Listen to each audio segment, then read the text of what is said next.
Power की definition क्या होती है?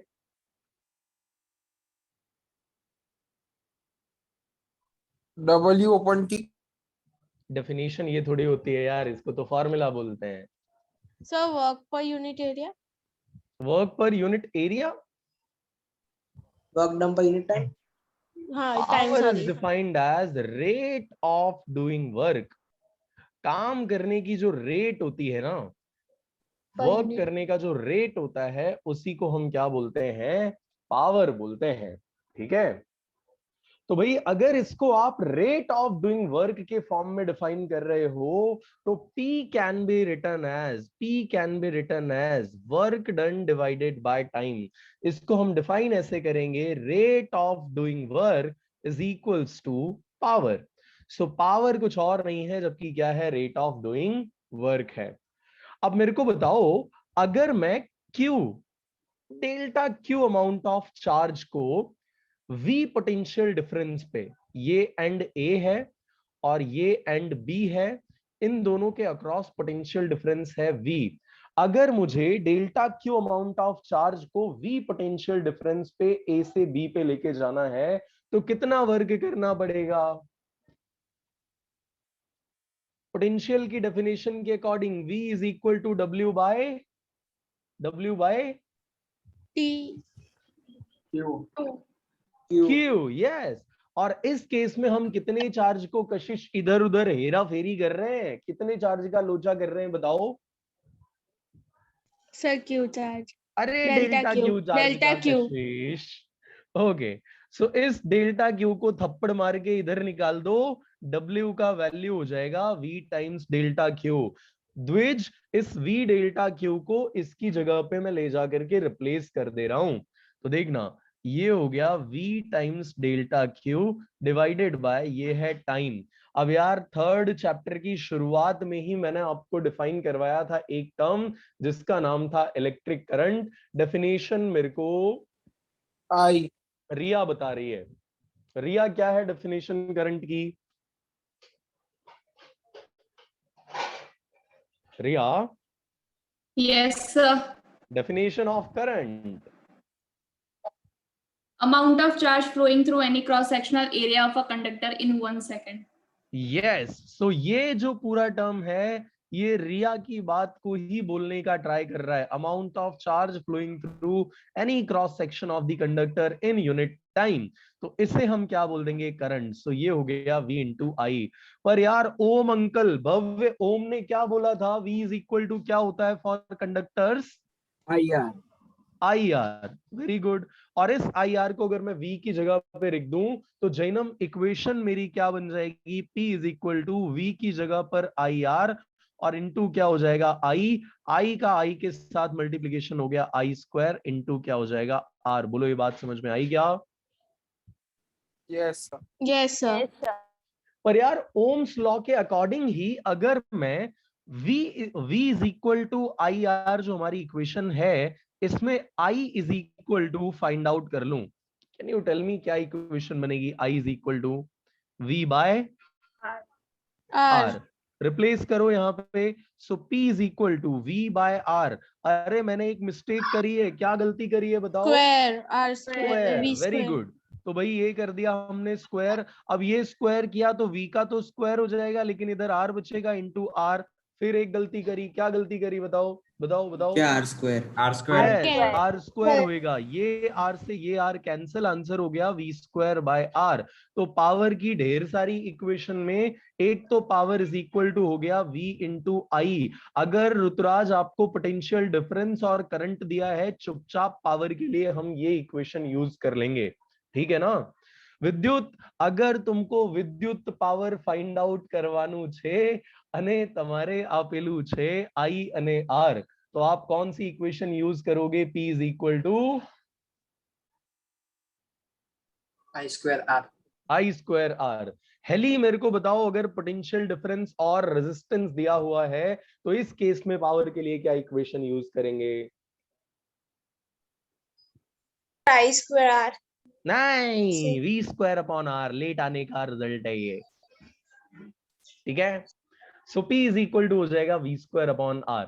चलिए, अब अगर इसको हम कनेक्टिंग वायर्स का रेजिस्टेंस अगर मैं आपको बताऊं, लेट्स से कनेक्टिंग वायर्स जो हमारे हैं, कनेक्टिंग वायर्स यानी एक पोल को दूसरे पोल से जो कनेक्ट करने वाले वायर होते हैं। अरे देखा है कि नहीं देखा है, ओवरहेड वायर्स जो लगे हुए होते हैं, ट्रेन व्रेन में ट्रेवल करने लगो तो ऐसे जिगजैग शेप के खंबे दिखाई पड़ते हैं, ये लटक रहा है वायर उसके ऊपर से, देखा है ना? Yes, sir. Yes, sir.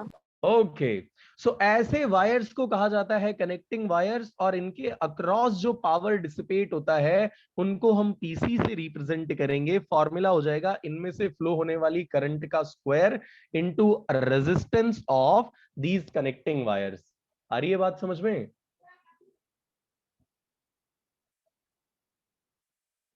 Yes, sir. Yes, sir. यार यहां से सर मेरे को फिर से बताओ, समझाओ ना एक बार। कनेक्टिंग वायर के अक्रॉस जो हमारा पीसी है, जो पावर लॉस होने वाला है, that loss can be written as I square times R. I square as it is R किसका? तो कनेक्टिंग वायर्स का। तो ये मैंने लिख दिया PC is equal to I square RC।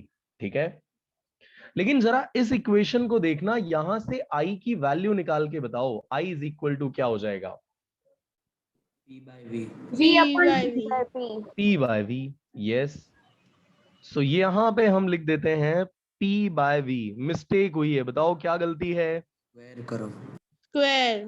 Square करना पड़ेगा, yes. RC as it is, so ये हो गया P square RC divided by V. You can see over here कि जो कनेक्टिंग वायर्स में से लॉस होने वाला पावर है, it is inversely proportional square नहीं to. Sir V square V होगा. square P आएगा। square आएगा. मैं चेक कर रहा था कि तुम लोग जग रहे हो या फिर सो चुके हो। मैं मालूम है ना, बार बार इधर मैं ये चीज तुमसे पूछ रहा था, तो आई वाज लाइक अब तुम लोग डायरेक्टली बोलते हो या फिर मेरे को फिर से बताना पड़ता है। Good, you guys are not sleeping. ठीक है, चलिए, तो कनेक्टिंग वायर्स के थ्रू जो पावर का लॉस हो रहा है ना, वो V स्क्वायर के इनवर्स प्रोपोर्शन में है। केवल अगर मैं V को बढ़ाऊंगा तो ये लॉस भी तो बढ़ जाएगा, है ना? नो सर, कम होगा, तो क्या होगा? कम होगा। कम होगा, यस। यानी अगर मैं पोटेंशियल डिफरेंस को इंक्रीज कर रहा हूं तो ये जो लॉस हो रहा था मेरा पीसी, पावर का जो लॉस हो रहा था, ये लॉस क्या हो जाएगा? डिक्रीज। और क्योंकि ये लॉस डिक्रीज हो रहा है तो प्रीत, ये फायदे वाली बात है या नुकसान वाली बात है? फायदे वाली है ना, लॉस का फायदे वाली है, बिल्कुल सही बात है यार। અને આપણે ગુજરાતી માણસ એટલે આપણે ફાયદો જોવાનું હોય ભાઈ। हाँ, प्रॉफिट ए बहुत जरूरी वस्तु कहेवाय। तो अगर तुमको कम वेस्ट करना है, पावर वेस्टेज उसका कम करना है अंशुल, तो उस टाइम पे आप क्या करोगे? हायर पोटेंशियल डिफरेंस पर पावर को सप्लाई करोगे। इसीलिए क्या किया जाता है, पावर सप्लाई जो की जाती है वो हायर वोल्टेज पे की जाती है। आपने देखा होगा 11,000 किलो वोल्ट ऐसे लिखा हुआ होता है, देखा है? देखा देखा? ट्रेन व्रेन के आसपास कभी जा रहे हो तो वहां पे, जहां पे ट्रेन के ओवरहेड वायर्स जा रहे होते हैं विश्वा, वहां पे लिखा हुआ होता है 13,000 केवी, यानी 13,000 किलो वोल्ट। मतलब ये बहुत ट्रमेंडस वैल्यू है। क्यों इसको इतना हाई रखा जाता है? ताकि ये जो कनेक्टिंग वायर्स में से पावर का लॉस हो रहा है, वो लॉस कैसा किया जा सके? मिनिमाइज किया जा सके। सर, यस हर्ष। सर वो पावर लॉस का सिंबल क्या है? सिंबल पीसी से रिप्रेजेंट कर रहे हैं ना। जो पावर किससे? वेस्ट हो रहा है, जो पावर वेस्ट हो रहा है इन कनेक्टिंग वायर्स, उसको हमने रिप्रेजेंट किया है पीसी से। Yes sir. Okay, done. Coming to session 3.4।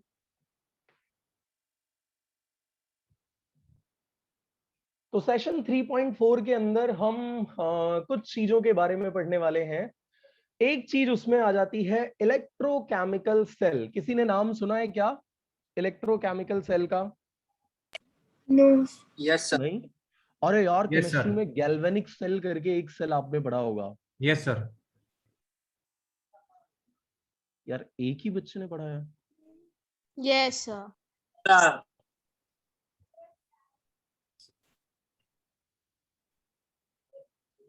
Salt bridge करके वो एक टॉपिक आता है ना, मैं उसी की बात कर रहा हूँ। गैल्वेनिक सर चैप्टर 3 में अभी चलाना बाकी है। डेनियल सेल जिसको हम बोलते हैं, ठीक है कोई बात नहीं। सो बेसिकली फिजिक्स के अंदर हम पढ़ने वाले हैं इलेक्ट्रोकेमिकल सेल को। तो पहले तो इसको हम डिफाइन कर देते हैं, या ना इसके अंदर कौन से दो वर्ड आपको नजर आ रहे हैं मेजर वर्ड इलेक्ट्रोकेमिकल, इसमें कौन से दो वर्ड आपको मेजर नजर आ रहे हैं? केमिकल और chemical, electro. Very good. Electro को मैं सिंपली इलेक्ट्रिक लिख रहा हूं, ठीक है ना। तो देखो, ऐसा डिवाइस जो केमिकल एनर्जी को इलेक्ट्रिकल एनर्जी में बदल देता हो, उसी का नाम क्या है? इलेक्ट्रोकेमिकल सेल है, ठीक है। ऐसा डिवाइस जो केमिकल एनर्जी को इलेक्ट्रिकल एनर्जी में चेंज कर देता है, उसी को फाइनल हमने क्या नाम दिया हुआ है? Electrochemical cell. फाइनल डिफाइन करो इसको, इलेक्ट्रोकेमिकल सेल को। Yes, sir. The device that is used to convert chemical energy into the electrical energy is called as electrochemical. Electrochemical cell, बहुत बढ़िया। अब ये जो इलेक्ट्रोकेमिकल सेल है हमारा, ये इलेक्ट्रोकेमिकल सेल बनाया कैसे जाता है बुनिशा? देखना सुजल, इसको बनाने के लिए हम क्या करते हैं, हम एक केमिकल के अंदर, केमिकल को इलेक्ट्रोलाइट कहा जाएगा। लेट्स से ये आपके पास एक कंटेनर है, इस कंटेनर में आपने एक केमिकल फिल कर दिया, राइट, एक केमिकल फिल कर दिया। ये हमने इस कंटेनर के अंदर एक केमिकल फिल कर दिया है।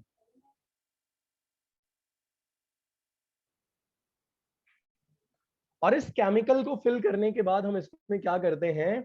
दो इलेक्ट्रोड्स उतार देते हैं, दो इलेक्ट्रोड्स उतार देते हैं। इलेक्ट्रोड्स मतलब किसी को पता है क्या? Sir, metal rod connected to a battery. Not compulsorily metal की रॉड, हमेशा मेटल की रॉड नहीं होती है, कई बार हम कार्बन का भी रॉड यूज कर लेते हैं। Okay, conducting rod. नहीं, कंडक्टिंग की जरूरत नहीं। ओके ठीक है, चलिए। तो बेसिकली ये दो हमारे पास रॉड होती हैं, इन दोनों रॉड को हम इसमें क्या कर देते हैं? इंसर्ट कर देते हैं। और इनको इंसर्ट करने के बाद आपका सेल हो चुका है रेडी। सेल यहीं पे रेडी हो चुका है, अभी वर्किंग नहीं है लेकिन सेल रेडी हो चुका है। पर ये बैटरी का कॉन्सेप्ट आया कहां से, ये हुआ क्या? तो ये सारी बातें हम समझते हैं एक दूसरे मेथड से, एक दूसरे तरीके से। देखो, सबसे पहले मान लो ये है आपके पास वो कंटेनर, ठीक है, ये आपके पास एक कंटेनर है। इस कंटेनर में आपने क्या किया हुआ है? केमिकल्स फिल कर रखे हुए हैं। तो बेसिकली ये जो पूरा कंटेनर है, ये किससे फिल्ड है? केमिकल से फिल्ड है। केमिकल फिल्ड है, ठीक है। तो ये केमिकल से हमने इसको क्या किया हुआ है? पूरा ये केमिकल से फिल्ड है। अब पक्की बात है यार, कोई भी केमिकल है उसमें दो आयन होने वाले हैं, एक होगा पॉजिटिव आयन, दूसरा क्या होगा? क्या होगा? Negative ion. नेगेटिव आयन होगा, ठीक है। इस केमिकल्स के अंदर जो केमिकल प्रोसेस होती है, due to that chemical process जो केमिकल एनर्जी बनती है, उस केमिकल एनर्जी की वजह से नेगेटिव चार्जेस एक तरफ जाना चालू कर देते हैं और पॉजिटिव चार्जेस दूसरी तरफ जाना चालू कर देते हैं। तो जैसे देख सकते हो तुम, यहां एक इलेक्ट्रॉन आया या नेगेटिव चार्ज आया, फिर दूसरा एक नेगेटिव चार्ज आया, यहां एक पॉजिटिव आ गया, इधर एक नेगेटिव आया, इधर एक पॉजिटिव आ गया। As you can see, situation ऐसी होती है कि इस तरफ वाला पार्ट क्या बनते चले जाता है? पॉजिटिव। इधर वाला पार्ट हमारा नेगेटिव बनते चले जाता है, और हीट दूसरा इस तरफ वाला पार्ट क्या बनते हुए चले जाता है? पॉजिटिव। एक एंड हमारा नेगेटिव बनता चला गया है और दूसरा एंड हमारा क्या बन रहा है? पॉजिटिव बनता हुआ चला जा रहा है, ठीक है। ये जो फोर्स है ना, ये जो फोर्स है, ये फोर्स कोई दूसरा फोर्स नहीं है, ये सिर्फ और सिर्फ केमिकल, ये जो केमिकल रिएक्शन हो रही है ना, इसकी वजह से फोर्स लग रहा है, और इसी वजह से नेगेटिव इधर जा रहे हैं और पॉजिटिव क्या कर रहे हैं, एक तरफ जा रहे हैं। इसमें इलेक्ट्रिक फोर्स का कोई रोल नहीं है। Try to understand this thing. ये जो केमिकल था ना, इस केमिकल के अंदर हुई प्रोसेस की वजह से नेगेटिव इस तरफ जाना चालू कर चुके हैं, पॉजिटिव इस तरफ जाना चालू कर चुके हैं। और क्योंकि ये फोर्स इलेक्ट्रिकल नहीं है, इसीलिए मैं इसको किसकी तरह रिप्रेजेंट कर रहा हूं, नॉन इलेक्ट्रिकल फोर्स की तरह रिप्रेजेंट कर रहा हूं। देख लो, ये एफ एन का मतलब क्या है, एन स्टैंड्स फॉर इलेक्ट्रिक नथी, इलेक्ट्रिक नथी એટલે नॉन इलेक्ट्रिक फोर्स। और इसी नॉन इलेक्ट्रिक फोर्स की वजह से नेगेटिव एक तरफ जा रहा है और पॉजिटिव एक तरफ जा रहा है। अरे बात समझ में आ रही है या नहीं? Yes, sir. Yes, sir. डल रिस्पॉन्स यार, मजा नहीं आई। अगर कहीं Yes, डाउट sir. है बताओ। Yes, sir. Yes, Okay. sir. तो अंशुल, इस केस में नेगेटिव चार्ज इस तरफ क्यों जा रहा है? कोई इलेक्ट्रिक फोर्स इसको इधर से इधर लेके जा रहा है क्या? No, sir. नहीं। विद्युत, कौन सा फोर्स ऐसा है जो पॉजिटिव को इधर और नेगेटिव को इधर लेके जाने का काम कर रहा है? यस सर, क्वेश्चन वापस बोलो। कौन सा फोर्स है विद्युत जो पॉजिटिव को इधर और नेगेटिव को इधर लेके जाने का काम कर रहा है? Potential force. Non electrical force. Non electrical force is the name of that force जो नेगेटिव चार्जेस को इधर और पॉजिटिव चार्जेस को दूसरी तरफ लेके जाने का काम कर रहा है। तरुष, क्या आप मुझे बता सकते हो इलेक्ट्रिक फील्ड की डायरेक्शन कहां से कहां होती है?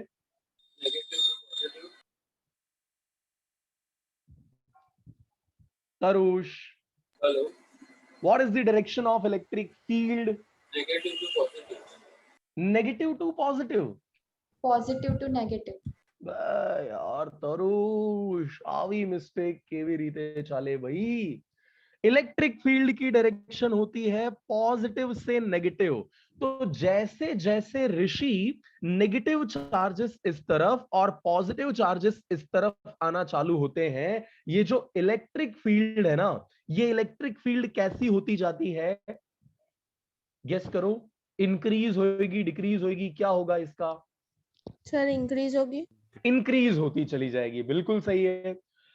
अब ऐसा होते होते एक सिचुएशन ऐसी आती है कि जब यहां पे कोई जो इलेक्ट्रॉन आपका पड़ा हुआ है, जितना इस डायरेक्शन में इस पे नॉन इलेक्ट्रिक फोर्स लग रहा है, कितने लोगों को पता है कि नेगेटिव चार्ज के ऊपर इलेक्ट्रिक फील्ड की किस डायरेक्शन में फोर्स लगता है? Opposite. Opposite.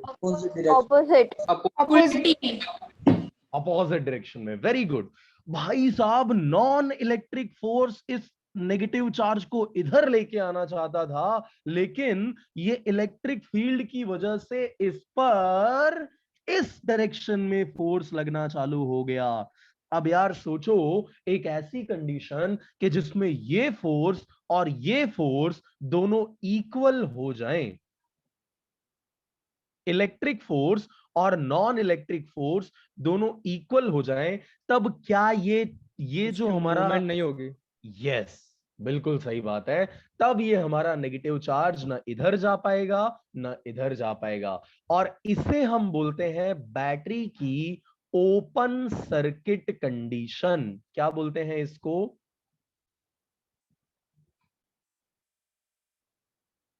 इसी को बैटरी की ओपन सर्किट कंडीशन कहा गया है। ठीक है। So in the open circuit condition, the non-electric force and electric force both are equal. और जब ये दोनों इक्वल हो जाते हैं तो उस टाइम पर हम इसे ओपन सर्किट कंडीशन बोलते हैं। अच्छा कनन, इस पूरी कहानी में हम किस चीज की बात कर रहे हैं? फोर्स की बात कर रहे हैं, पावर की बात कर रहे हैं, किस चीज की बात कर रहे हैं बताओ?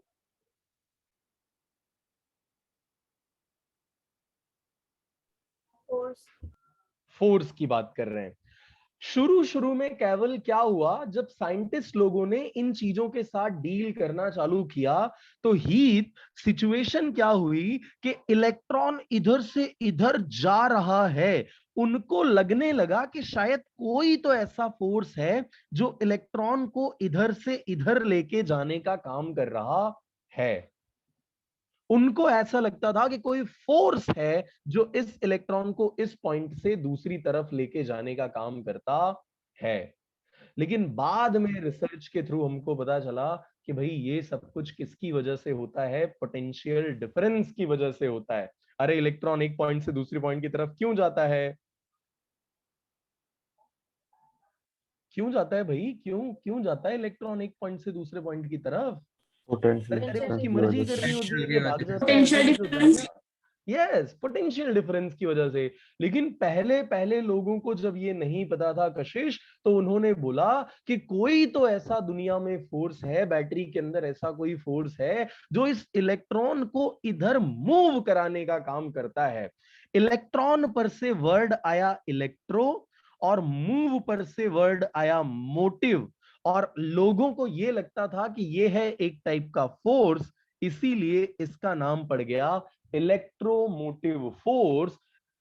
और तुमने सुना ही होगा, रघुकुल रीति सदा चली आई, है ना, प्राण जाए पर वचन न जाई। मतलब सिचुएशन ये हो गया कि जब ये गलत नाम पड़ गया तो किसी ने भी इस गलत नाम को बाद में सुधारने का ट्राई नहीं किया, और आज तक हम सब इसको गलत गलत पढ़े जा रहे हैं।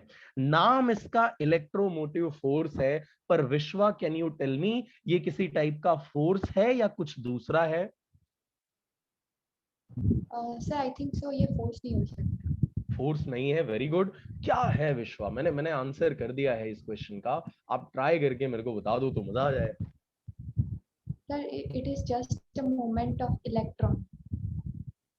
ऋषि ने मेरे को चैट बॉक्स में करेक्ट आंसर दे दिया है। विद्युत ने हैंड रेज किया है। जितने लोगों को पता चल चुका है मेरी इस बात से कि यार मैं किस चीज की तरफ आपको इशारा करने का ट्राई कर रहा हूं, रेज योर हैंड। सर एक बार रिपीट करो ना। Yes Perl. सर रिपीट करो ना एक बार। अच्छा, ये इलेक्ट्रोमोटिव फोर्स, इसका नाम तो पड़ गया था पर्ल, लेकिन मैं आपसे क्वेश्चन पूछ रहा हूं। मैंने आपको बताया कि ये सच में फोर्स नहीं है, ये फोर्स के अलावा कुछ है। आपको मैंने ये बात बता दी है, फोर्स के अलावा ये क्या था। जस्ट आपको हैंड रेज करना है अगर आपको नाम पता चल चुका है कि ये क्या था फोर्स से अलावा।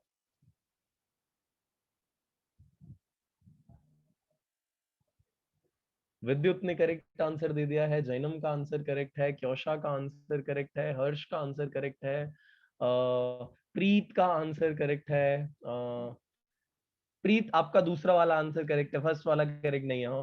कनन का आंसर एकदम सही है, और हर्ष का आंसर करेक्ट है, आर्या का आंसर करेक्ट है।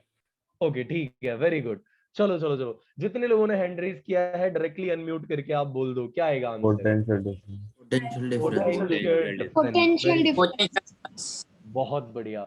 इसीलिए कई बार आपसे एमसीक्यूज में पूछा जाता है what is the SI unit of EMF, और ईएमएफ का नाम आपको याद होता है इलेक्ट्रोमोटिव फोर्स। कई बार बच्चा इस फोर्स को समझ करके न्यूटन आंसर लिख के आ जाता है। क्या ये सही आंसर होगा? No sir. नहीं। सर क्या होगा सही आंसर? वोल्ट। होगा। Very good. तो भाई ध्यान रखना है इस बात को कि अगर पूछा जाए what is the SI unit of EMF, answer क्या होना चाहिए? वोल्ट होना चाहिए। लेकिन प्रॉब्लम ये है कि अभी भी तुमको यही लग रहा होगा कि सर बकवास तो किए जा रहे हो, अभी तक ईएमएफ क्या है वो तो तुमने बताया नहीं है।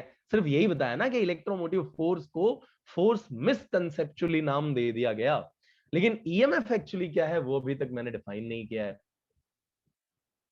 ठीक है, तो चलो मैं आपको बताता हूं।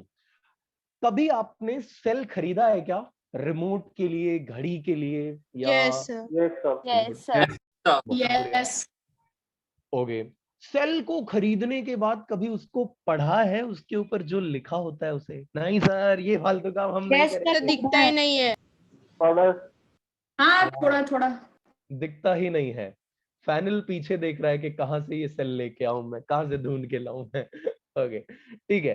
तो बेसिकली जब आप उस सेल को ध्यान से उठाओगे और थोड़ा रीड करोगे तो उस पर लिखा हुआ होता है 1.5 वोल्ट, है ना। सब सेल पे नहीं, लेकिन ऐसा कुछ सेल्स पे ऐसा लिखा होता है 1.5 volt, right.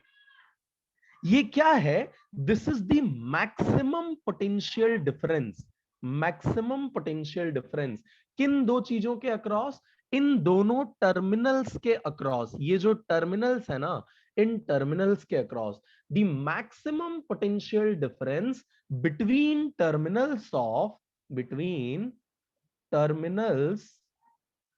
Of a cell. मेरे को बताओ, क्या इस केस में कोई करंट फ्लो हो रही थी इस सेल में से? No. नहीं, When I is equal to 0, ये जो मैंने आपको बात बताई है नोट्स में, इसको पैक करके एक डेफिनेशन के फॉर्म में दिया हुआ है।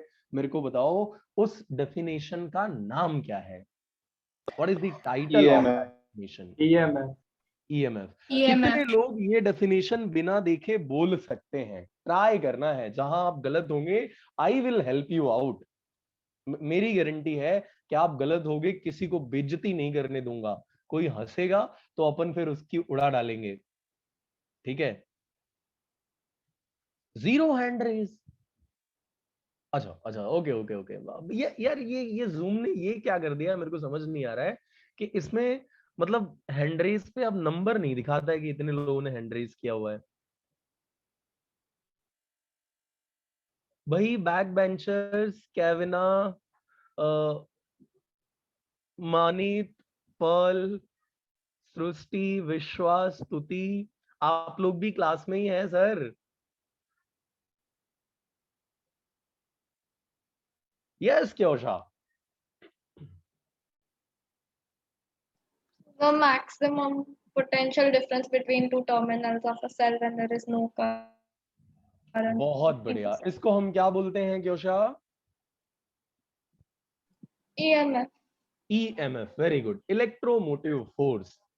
नियति, can you define it? Yes, sir. Maximum potential difference between terminals of a cell when electric current flowing through it is 0. Very good. When there is no current flowing through the circuit, that is what we call as electromotive force. Thank you. बाकी और part पे हम आपसे आते हैं, discuss करते हैं। मेरे को जानवी आप बताइए इसका एसआई यूनिट क्या हो जाएगा? इस ये जो हमने टर्मिनल जो डेफिनेशन बताई, इसका एसआई यूनिट क्या होगा? Volt. Volt. Very good. Capital V से इसको हम रिप्रेजेंट करेंगे। बोलो हर्ष। सर इसमें आपने बोला कि I equals to 0, पर आपने बोला इलेक्ट्रिक फील्ड अप्लाई करेंगे तो। अरे हम इलेक्ट्रिक फील्ड नहीं, हम थोड़ी अप्लाई कर रहे हैं हर्ष इलेक्ट्रिक फील्ड। ये तो इलेक्ट्रिक फील्ड इंटरनली सेट हो रही है, यहाँ इलेक्ट्रिक फील्ड बन रही है। चार्जेस इधर और इधर जाने की वजह से इलेक्ट्रिक फील्ड बन रही है।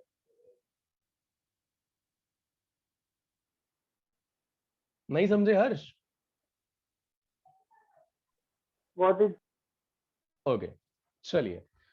सो ये तो पहली डेफिनेशन हुई। अगर आप ध्यान से देखोगे तो इसकी और भी डेफिनेशंस हैं। तो ये एक डेफिनेशन हमने खत्म कर दी। दूसरा डेफिनेशन हम देखते हैं। देखो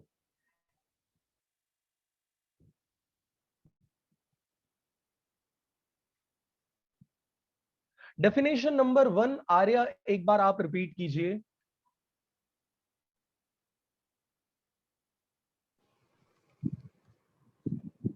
EMF is defined as maximum potential difference between terminal of a cell when no current is being drawn from cell.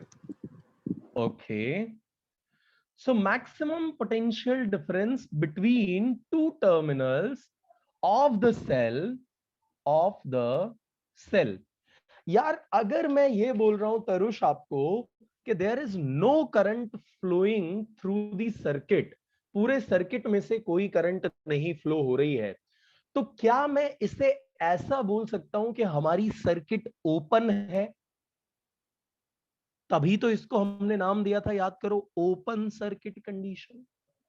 अरे हाँ या ना? Yes, sir. क्या Yes, बोल sir. सकते हैं ना ऐसा? अरे यार अभी भी तुम्हारी आवाज में Yes, sir. Yes, sir. Yes, sir. Open circuit condition का मतलब है करंट फ्लो नहीं कर रहा है, और करंट नहीं फ्लो कर रहा है इसका मतलब है ओपन सर्किट कंडीशन है। दोनों एक दूसरे को सपोर्ट करने वाले सिमिलर वर्ड्स हैं।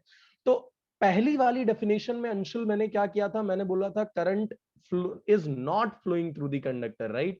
लेकिन इसी को अब मैं दूसरे तरीके से लिख दूंगा, maximum potential difference between two terminals of the cell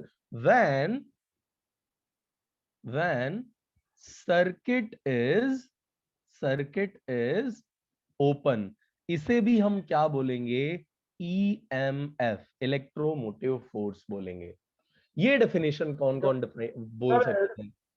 yes sir ऐसा क्यों आया, बट इसका रीजन आपने क्या बताया? हर्ष मेरे को ये बताओ, अगर कोई सर्किट ओपन है तो उसमें करंट फ्लो होगी, नो सर। और अगर करंट नहीं फ्लो हो रही है तो क्या मैं बोल सकता हूं कि ये ओपन सर्किट है? Yes sir. देखो इसका मतलब ये हुआ कि maximum potential difference between two terminals of the cell when circuit is open, खत्म। इसको भी हम क्या बोलते हैं, ईएमएफ ऑफ द सेल बोलते हैं। यस पैनल बताइए क्या है definition number 2? Yes, sir. So the maximum potential difference between the two terminals of the cell when the cell is when in, the circuit when the is circuit is in open.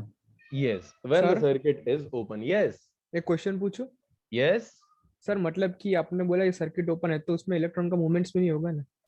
Electron का movement नहीं होगा, नहीं नहीं नहीं, मैं ऐसा नहीं बोल रहा हूँ इलेक्ट्रॉन्स का मूवमेंट नहीं होगा। इलेक्ट्रॉन मूव कर सकते हैं पार्शियली, क्योंकि मेटल्स की अगर मैं बात करूं तो 10⁻28 इलेक्ट्रॉन्स पर मीटर क्यूब में होते हैं, तो छोटा मोटा मूवमेंट उनका होता रहता है, लेकिन ये कोई स्पेसिफिक डायरेक्शन में नहीं होते, इसीलिए करंट नहीं फ्लो होता, और करंट नहीं फ्लो होता तो हम बोलते हैं circuit is in open condition. Okay sir, okay. Yes sir. Yes चलिए सुजल, इसकी तीसरी डेफिनेशन मुझे आप रीड करके बताओ नोट्स में से।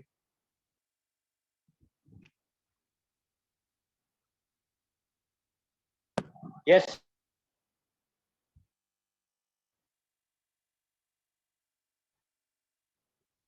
सुजल। Yes sir. यार आपकी आवाज ब्रेक हो रही है, आप मुझे सुन पा रहे हो सुजल? Yes sir. हाँ सर बोलो। अभी आई आवाज। हाँ हाँ बोलो बोलो बोलो। EMF of a cell is also defined as the energy supplied by a cell to drive a unit charge around the complete circuit. Okay thank you. Vedansh मेरे को ये बताओ, इलेक्ट्रॉन इस कंडीशन में कहीं मूव कर रहा है क्या ये वाला? Is it moving somewhere? No, नहीं मूव कर रहा है। Very good. अब भाई अगर इसको मुझे मूव कराना है, सोचो अगर इसको मुझे मूव कराना है तो मुझे इसको एनर्जी तो देनी पड़ेगी, तभी तो ये मूव करेगा। सही बात है? Yes sir. तो अगर मेरे पास यूनिट पॉजिटिव चार्ज हो या यूनिट चार्ज कहीं पर मेरे पास पड़ा हुआ है, लेट्स से यूनिट चार्ज मेरे पास पड़ा हुआ है, और इस यूनिट चार्ज को मैं पूरे सर्किट में दौड़ाना चाहता हूं, राइट? तो मुझे जितनी एनर्जी उसको सप्लाई करनी पड़ेगी, उसी एनर्जी को हम क्या बोलते हैं? हम बोलते हैं EMF, electromotive force. The amount of energy required to drive unit charge around the complete circuit is defined as EMF of the cell। Third definition कौन कौन बोल सकता है? Raise your hand।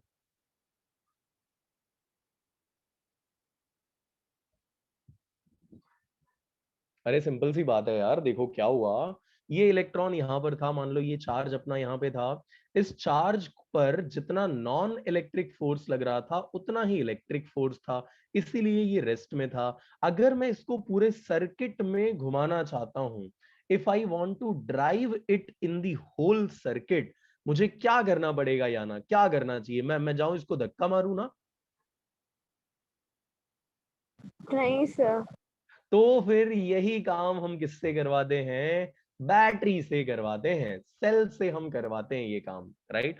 और ये जो सेल जितनी एनर्जी सप्लाई करता है यूनिट चार्ज को पूरे सर्किट में ड्राइव करने के लिए, उसी का नाम है क्या क्या क्या? EMF. वाह, ये तो कोरस बन गया था ऐसा, ईएमएफ। वाह, ओके ठीक है। डिफाइन कर दो अब जिसको, तीनों डेफिनेशन कितने लोगों को तैयार है? Raise your hand. तीनों डेफिनेशन कितने लोगों को तैयार है?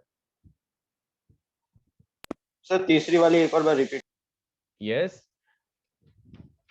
The energy supplied by the cell, देखो, the energy supplied by the cell to drive unit charge in complete circuit, the amount of energy supplied by cell, cell ये energy इस charge को देता है ताकि ये पूरी सर्किट में क्या हो सके, जा सके। तो the amount of energy given by या supplied by the cell to drive unit charge in the circuit is called EMF.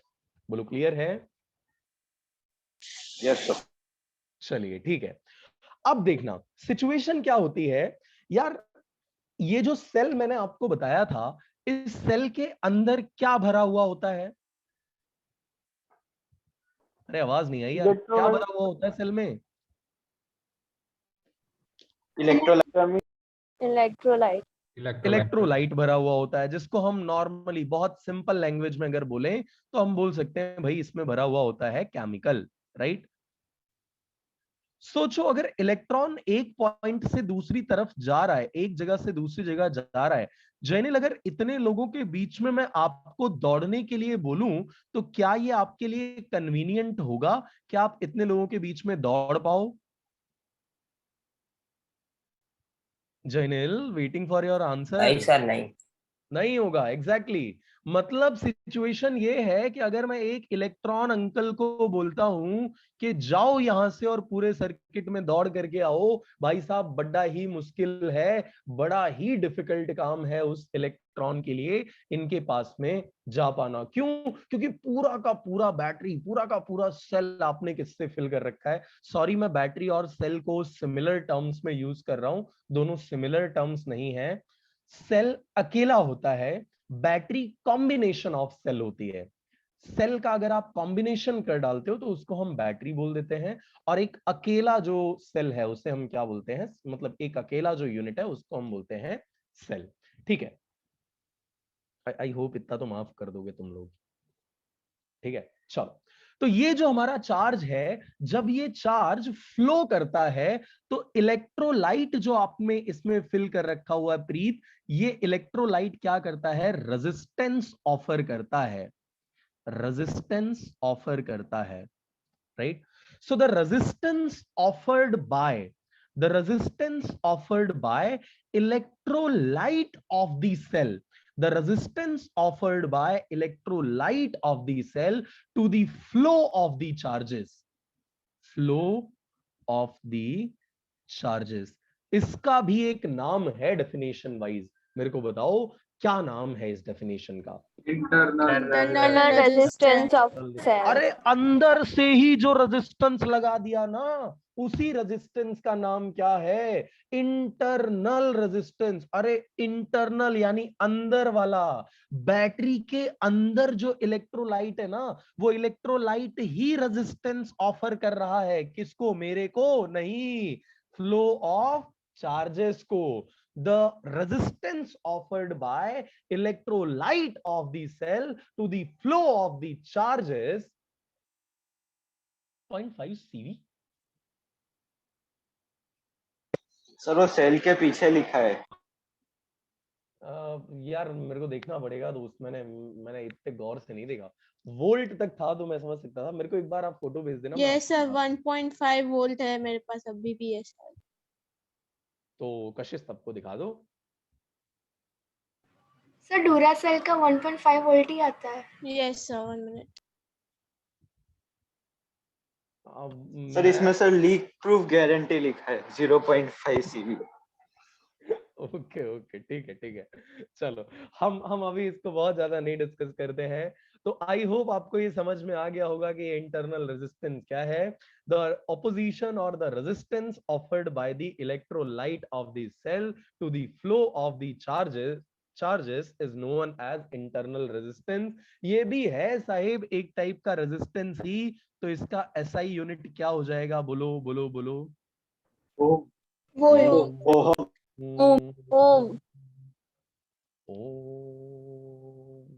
Right, ठीक है, योग करने मत बैठ जाना।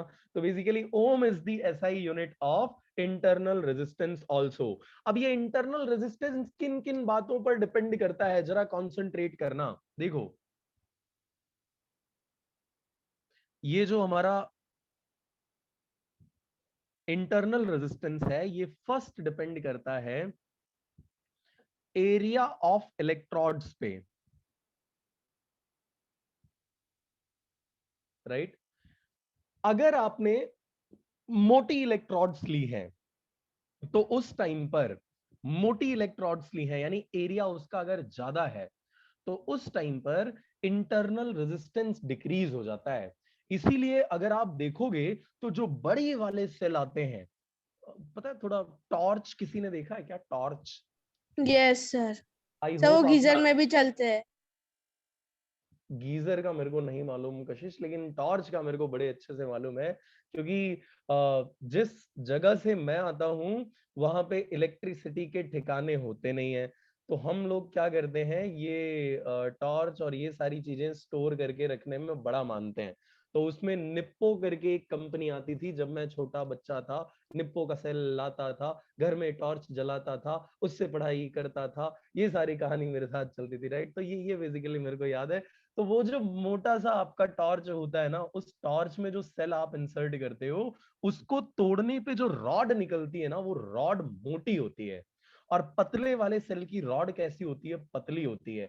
तो इंटरनल रेजिस्टेंस क्या है? It is inversely proportional to area of the electrode. यानी अगर रॉड है मोटी, अगर रोड है मोटी, अपने आप से मत कंपेयर करने लग जाना कि सर ये तो मेरी बात कर रहे हो, मैं तो मोटा हूं तो मेरा इंटरनल रेजिस्टेंस कम हो गया। नहीं, ऐसा कुछ नहीं है।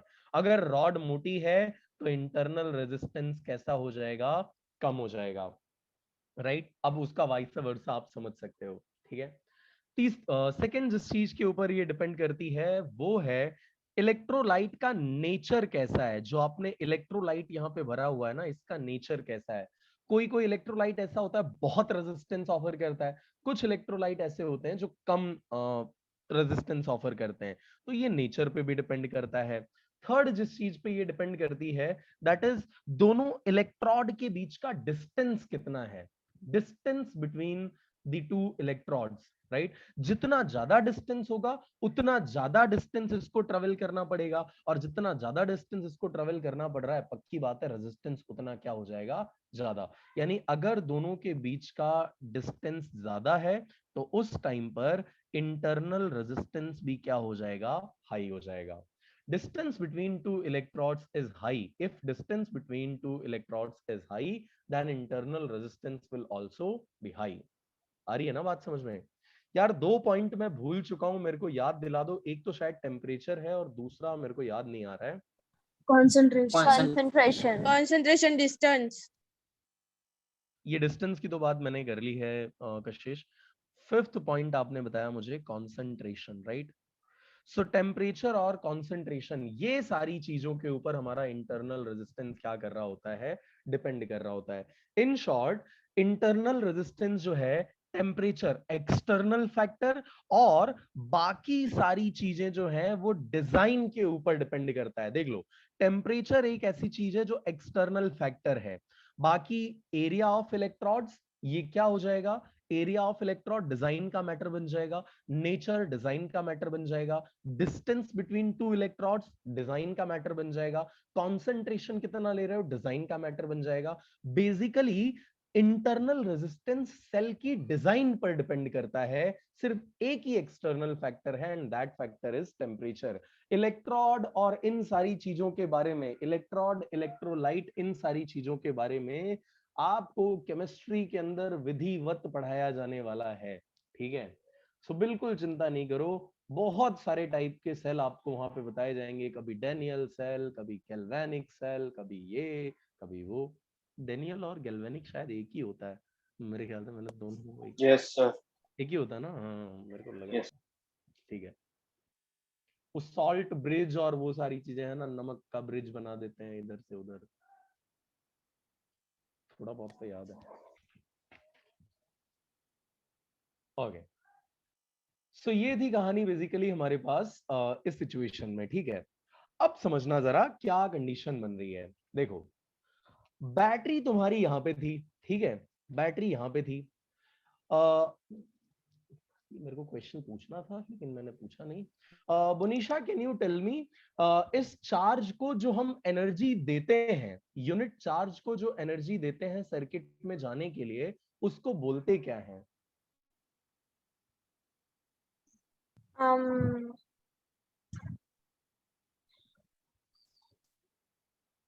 तीन डेफिनेशन बताई थी।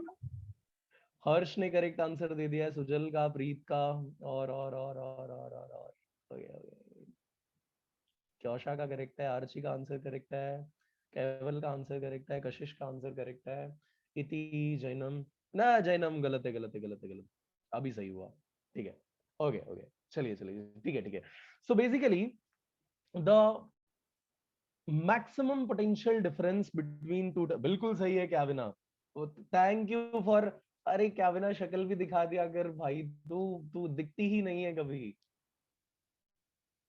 वाओ, ऑन किया इसने वीडियो। हाय हेलो, कैसे हो आप? गायब हुई नहीं है। ओके ओके ओके, ठीक है, चलिए। So basically the the energy supplied by the cell to drive this this unit charge, इस यूनिट चार्ज को ड्राइव करने के लिए जितनी एनर्जी हमारा सेल देता है, उसी एनर्जी को हम क्या बोलते हैं? ईएमएफ बोलते हैं। ठीक है, जिसको हम ई से रिप्रेजेंट करेंगे। कॉन्सेंट्रेट करना बात को। हर्ष, अगर ई जितनी एनर्जी मैंने इसको दे दी है, इस चार्ज को अभी मैंने ई जितनी एनर्जी दी है, राइट? हर्ष सुन रहे हो ना? यस। और ये चार्ज है unit positive charge, unit positive charge, right? यानी इसके लिए Q की वैल्यू है +1 coulomb. Can you tell me कि इसको यहां से यहां तक, अगर इसके अक्रॉस R जितना रेजिस्टेंस, कहां गया? लिखा था मैंने कहीं R, नहीं। R is the internal resistance of this cell, R है इस सेल का इंटरनल रेजिस्टेंस।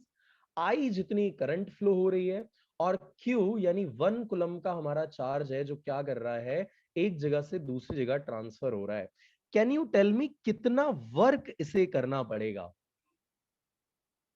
कितना वर्क इसे करना पड़ेगा? अरे यार, W is equal to VQ होता है या नहीं होता है? Yes sir. तो V इज इक्वल टू, अगर मैं I इंटू R लिख दूं तो कोई problem? V is equal to IR। और Q की जगह पर मैंने आपको बताया हुआ था कि ये तो +1 कूलम का चार्ज लेके जाना है, तो 1 कूलम चार्ज लेके जाना है। सुजल, क्या आपको IR जितना वर्क करना पड़ा है इस पूरी प्रोसेस में? Yes sir. कैविना, कितनी एनर्जी दी थी आपने इस चार्ज को? कितनी एनर्जी दी थी?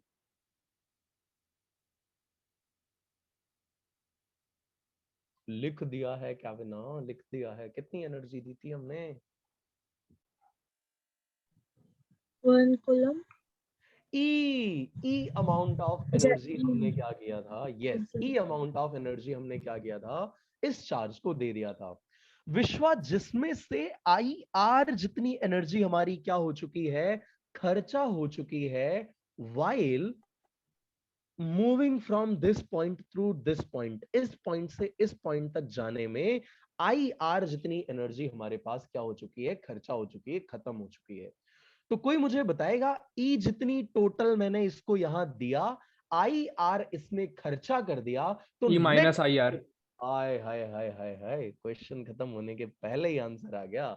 सो E माइनस IR ये नेट अमाउंट ऑफ एनर्जी है चार्ज के पास, और क्योंकि ये इसके टर्मिनल पर पहुंच चुका है, इस टर्मिनल से इस टर्मिनल पे, तो जितनी एनर्जी इसके पास है उसी को हम क्या बोलते हैं, टर्मिनल वोल्टेज।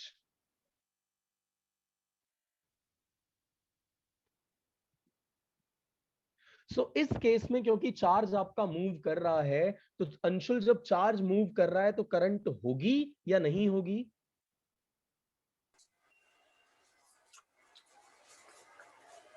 नहीं सर, करंट नहीं होगी। अरे भाई चार्ज मूव कर रहा है, फिर काहे करंट नहीं होगी यार? सर होगा। यस, करंट तो होएगा यार। चार्ज नहीं मूव करता तब हम क्या बोलते हैं उसको अंशुल, कि भाई ये ओपन सर्किट कंडीशन है, चार्ज मूव नहीं कर रहा है, ओपन सर्किट कंडीशन हो जाता। लेकिन यहाँ बात क्या हो रही है, यहाँ तो चार्ज मूव कर रहा है, चार्ज मूव कर रहा है यानी करंट है, राइट? ओके, चलिए।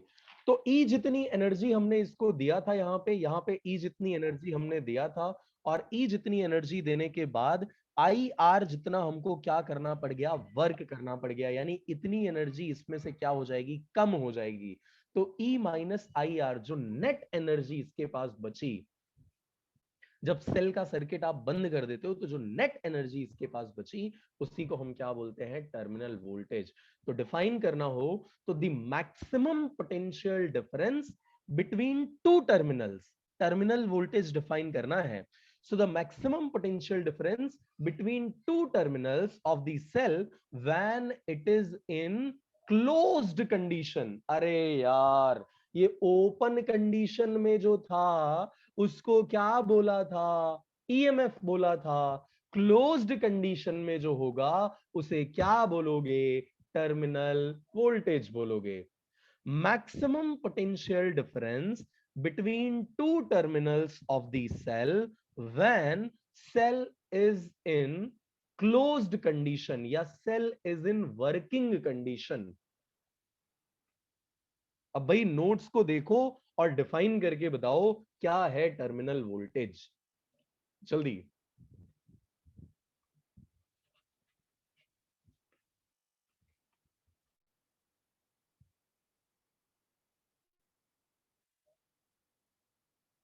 हाँ हर्ष। सर वो पहली डेफिनेशन पता नहीं चली, आपने जो स्टार्टिंग में कराई थी वो। कौन सी पहली डेफिनेशन? टर्मिनल वोल्टेज की। मैंने कोई पहली V डेफिनेशन करवाई नहीं, माइनस आई आर। टर्मिनल की मैंने एक ही डेफिनेशन करवाई है भाई। तो सर आपने V माइनस आई आर वाला बोला था वो। तो ये तो फॉर्मूला है इसका हर्ष। ई जितनी एनर्जी हमने इसको यहाँ पे दिया था और यहाँ से यहाँ पहुंचने में आई आर जितनी एनर्जी इसकी खत्म हो गई है, तो नेट कितना बचा इसके पास, कितनी एनर्जी बची, V is equal to E minus I R जितनी। सर बाकी दोनों डेफिनेशन सेम ही है। अगर आप नोट्स में देखोगे तो एक जगह पे when current is being drawn, और करंट जब ड्रॉ होती है तो उसी को हम कौन सी कंडीशन बोलते हैं, ओपन या क्लोज? क्लोज। क्लोज। तो आप चेक कर लो, दोनों ही डेफिनेशन आपको इस फॉर्म में दी होंगी। भव्य डिफाइन करो। Bhavya, what is terminal voltage? Hello yes Bhavya. Sir, wait 1 minute sir. Daksh, क्या है terminal voltage? Daksha,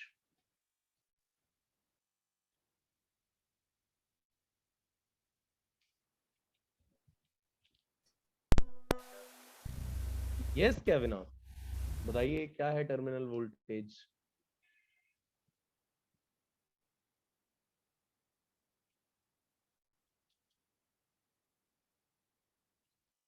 sir can I?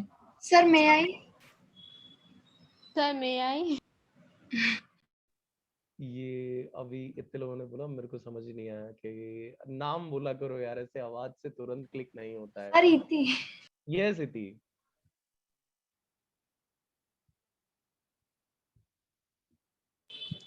The potential drop across the external circuit when a current is being drawn from the cell is called terminal voltage.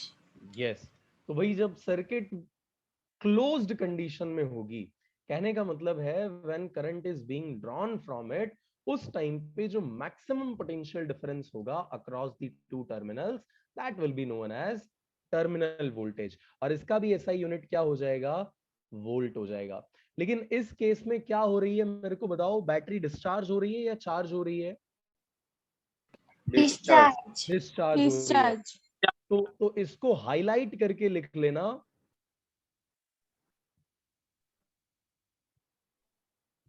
Discharging के case में क्या हो रहा होगा, V is equal to E minus I R use कर रहे होगे, लेकिन जब चार्जिंग का केस आएगा, गेस करो क्या आ जाएगा, E plus I. yes, so V will be equal to E plus IR, right? V is equal to E plus IR हो जाएगा in case of charging, and in case of discharging it will be E minus IR. किसी को दिक्कत? क्या हुआ, क्या हुआ हर्ष? What's sir इसका रीजन? अरे यार, ये फर्स्ट केस में मेरे भाई हमारी जो बैटरी है वो अपनी एनर्जी को लॉस कर रही होती है, करेक्ट? Yes sir. तो ईएमएफ जितनी उसके पास एनर्जी थी, आईआर उसने लॉस कर दिया, तो ई माइनस आईआर। अभी भी चार्ज के पास तो ईएमएफ जितनी ही एनर्जी है, चार्जिंग के केस में उसने आईआर जितनी एनर्जी को गेन करना होता है, गेन किया यानी ऐड हो जाएगी। Yes sir, got it. Okay, अब एक रिलेशन हमें निकालना है, internal resistance, terminal voltage, EMF and external circuit का resistance. Okay, question note down करो, derive the relation between V and E of the cell.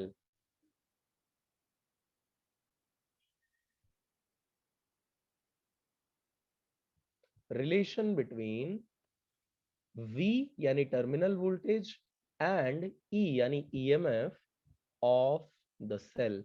Cell का V और E के केस में हमें रिलेशन फाइंड आउट करके बताना है। चलो, तो फर्स्ट केस, सबसे पहले तो V इज इक्वल टू, हमने एक इक्वेशन निकाल रखी थी, बताओ क्या था डिस्चार्जिंग के केस में? E minus IR. Minus I are. E minus I are, ठीक है सर यही एक रिलेशन हो गई ना? हाँ, एक तो ये हमको याद ही रखना है, दूसरा इंटरनल रेजिस्टेंस के फॉर्म में निकालना है इसे, ठीक है? इंटरनल रेजिस्टेंस के फॉर्म में ये वैल्यू हमको ला करके देनी है। चलिए, अब देखना सर्किट कैसी हमारी बन रही है। ये जो बड़ा वाला लाइन में ड्रॉ कर रहा हूं, ये बैटरी का पॉजिटिव टर्मिनल है, छोटी वाली लाइन जो है वो बैटरी का नेगेटिव टर्मिनल है, और इसी के साथ में जब रेजिस्टेंस ऐसे बना करके एक बॉक्स में पैक कर दिया जाता है, तो इसका मतलब है ये बैटरी का इंटरनल रेजिस्टेंस है। आई होप समझ पा रहे हो आप बात को। कभी भी रेजिस्टेंस आपको बॉक्स के अंदर मिल जाए, समझ जाना कि ये बैटरी के इंटरनल रेजिस्टेंस की बात है, और बाहर आपने क्या कनेक्ट कर दिया है, एक एक्सटर्नल रेजिस्टेंस कनेक्ट कर दिया हुआ है। एक्सटर्नल रेजिस्टेंस से मेरा मतलब है आप बल्ब कनेक्ट कर सकते हो, आप ट्यूब लाइट कनेक्ट कर सकते हो, कुछ भी कनेक्ट कर सकते हो, मतलब वो जो एनर्जी को खाने का काम करे, एनर्जी को ड्रेन करने का काम करे, खत्म करने का काम करे। मेरे को बताओ, अगर आई जितनी करंट यहां से निकल रही है और ये कैपिटल आर है और ये स्मॉल आर है, तो क्या इसको फ्लो होने के 5-6 रास्ते मिल जाएंगे या एक ही रास्ता होगा पूरी सर्किट में फ्लो होने के लिए? सिंगल एक ही होगा। And when current is flowing through the same path, it is known as series connection. तो ये जो पूरा कनेक्शन है इस कैपिटल आर और इस स्मॉल आर का, तो ये कनेक्शन कैसा हो जाएगा, सीरीज कनेक्शन हो जाएगा। और अब आप मेरे को ये बताओ कि अगर सीरीज कनेक्शन में मुझे नेट रेजिस्टेंस निकालना है, कैसे निकालते हैं net resistance? R1 plus R2, R1 is capital R and R2 is this small r, तो R net will be equal to capital R plus small r। भाई करंट की अगर मैं बात करूं तो I will be equal to, current is equal to क्या होता है, net potential difference divided by net resistance. Net potential difference, net potential difference कितना है, इसके अक्रॉस का नेट पोटेंशियल डिफरेंस कितना है, E है, डिवाइडेड बाय नेट रेजिस्टेंस कितना है, capital R plus small r है, राइट? ये जो इक्वेशन नंबर 2 है, इसमें से i की वैल्यू को हम इक्वेशन नंबर 1 में ले जाकर के रिप्लेस कर रहे हैं। देखना, v is equal to e minus i की जगह पर e upon r plus small r into क्या है, स्मॉल r है। भाई ये स्मॉल r से ये स्मॉल r कैंसल नहीं कर देना, ठीक है ना। तो अभी तो तुम लोग ऐसे ना कर देते हो, लेकिन एग्जाम के अंदर में फिर ऐसी छोटी छोटी अजीबो गरीब गलतियां करके आते हो, ठीक है। चलो, कुछ कॉमन दिख रहा है क्या इसमें अपने को? ई इन ब्रैकेट, यहां से भाई ई निकल लिया, बचेगा 1 माइनस आर के डिवीजन में क्या बचेगा, capital R plus small R, right. अब इसको जरा इधर स्विच करो, इसको यहां स्विच करो, so this can be written as v is equal to E. कैसे हुई?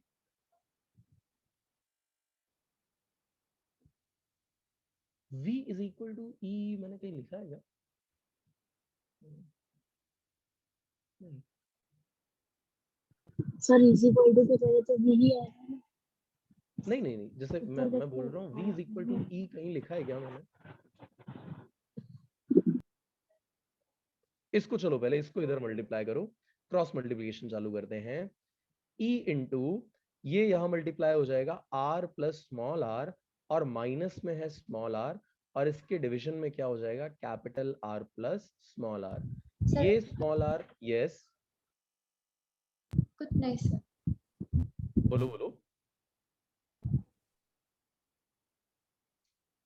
अरे यार, इसका यहाँ मल्टीप्लाई किया, r प्लस आर, तो ये हो गया r प्लस आर माइनस का स्मॉल r, ये रहा, divided by r plus R as it is. ये प्लस का r और माइनस का r, ये दोनों एक दूसरे को खत्म कर देते हैं, तो इक्वेशन में हमारे पास बचता है v is equal to e into capital R divided by capital R plus small r। अब देखना, ये टर्म यहां लेके आ रहा हूं, v को यहां लेके आ जा रहा हूं, तो capital R plus small r is equal to E R divided by v। अब देखना, इस कैपिटल R को दूसरी तरफ स्विच करो, कैपिटल R को दूसरी तरफ स्विच करो, तो small r will be equal to e by v into r minus r। यहां r कॉमन है, so now your equation will look like e by v minus 1, और पूरे के मल्टीप्लिकेशन में क्या हो जाएगा, r। This is the formula for internal resistance. ये इंटरनल रेजिस्टेंस का फॉर्मूला है, ठीक है। Small r is equal to e by v minus 1 into capital R।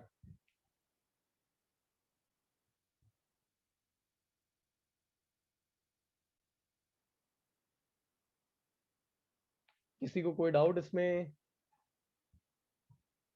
भाई थम्स अप दे दो, क्लियर हो गया है तो। थोड़ा ऊपर करो ना 1 मिनट। ओके सर, ये डेरिवेशन इंपॉर्टेंट है?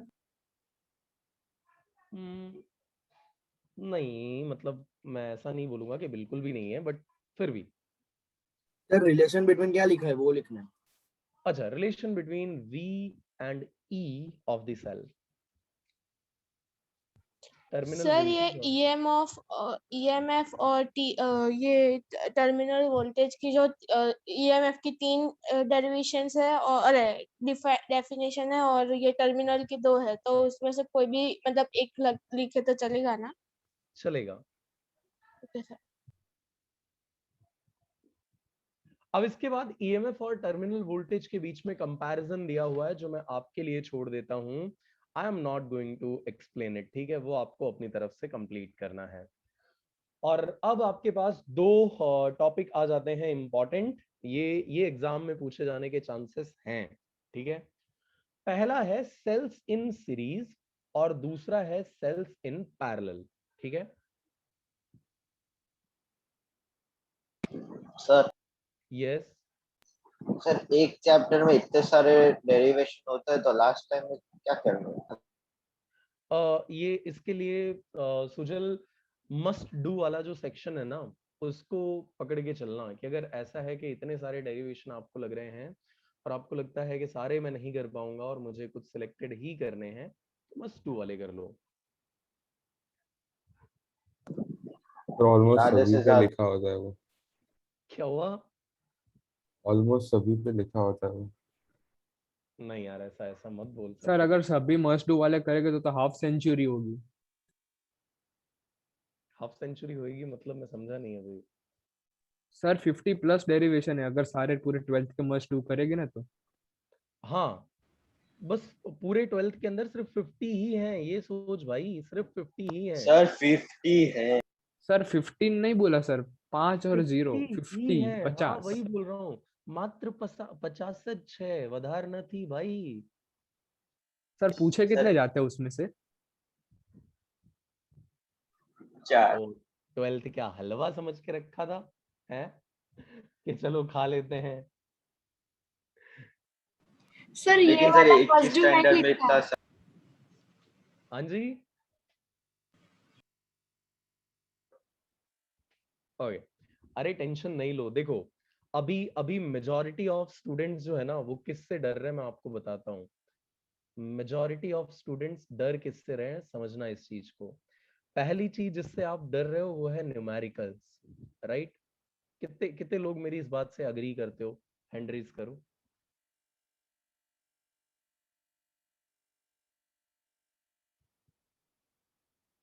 क्यों सर ऑलमोस्ट सारे। हाँ मतलब मैं चेक कर रहा हूँ, वही हैंड रेज मैं चेक ही कर रहा हूँ। सारे तो नहीं है, सिर्फ 18 लोग, 32 में से 18। मैं एक को अपने आप को हटा देता हूँ, तो मतलब ऐसे 17 ही लोग हैं यार, 18 on 30। 17 ही हैं मतलब। सर 50% तो स्टूडेंट ऐसे ही अग्री कर रहे हैं। हाँ, अब मैं आपको बताता हूँ, ये जो न्यूमेरिकल जिस चीज से आप डर रहे हो ना यार, ये पूरी इक्वेशन का सिर्फ 20% है। पूरी इक्वेशन का 20% है। घबरा फालतू में रहे हो तुम। अभी से तुम्हारे पैनिक होने की जरूरत नहीं है। अभी तुम्हें दो चीजों के ऊपर खास फोकस करने की जरूरत है। क्योशा ने मेरे को बताया डेरिवेशंस, तो मैं आपको ये बोलूंगा कि भाई पहले तो आपको डेरिवेशंस को कंप्लीट करने की जरूरत है। न्यूमेरिकल्स जितने क्लास में चल रहे हैं उतने समझ में आ जा रहे हैं, बहुत अच्छी बात है। खुद से नहीं हो पा रहे हैं, डरो मत, कोई दिक्कत नहीं है यार। एक ही दिन में थोड़ी पूरी फिजिक्स 12th की तुमको आ जाएगी। एक पूरा पूरा नया कॉन्सेप्ट है यार, जो जो तुमने 10th स्टैंडर्ड के अंदर पढ़ा हुआ था उससे जॉइंट होता हुआ एक अलग लेवल पे ले जा करके इसको छोड़ रहा है। तो पक्की बात है डिफिकल्टी तो आने वाली है। तो डरो मत इससे, डेरिवेशंस पे फोकस करो। अपनी 1 पेज समरी बनाना चालू करो, हर सेशन की 1 पेज समरी बनाना चालू करो। और ये 1 पेज समरी और डेरिवेशंस ये जब खत्म हो जाए, और लास्ट में फिर आपको बनाना है फॉर्मूला शीट। ये 3 काम अगर आपने करके रख लिए ना, तो लास्ट के सिर्फ 2 मंथ के अंदर आप खुद बोलोगे सर न्यूमेरिकल कहीं से भी ला करके दे दो, सॉल्व हो जाएगा। लेकिन अगर तुमने यहीं से ये प्रॉब्लम्स चालू कर दी ना, यही यही अगर बेसिक ही करना नहीं स्टार्ट किया, तो फिर यार फिर तो प्रॉब्लम बढ़ती चली जाएगी। फिर प्रॉब्लम बढ़ती चली जाएगी। तो बिल्कुल है।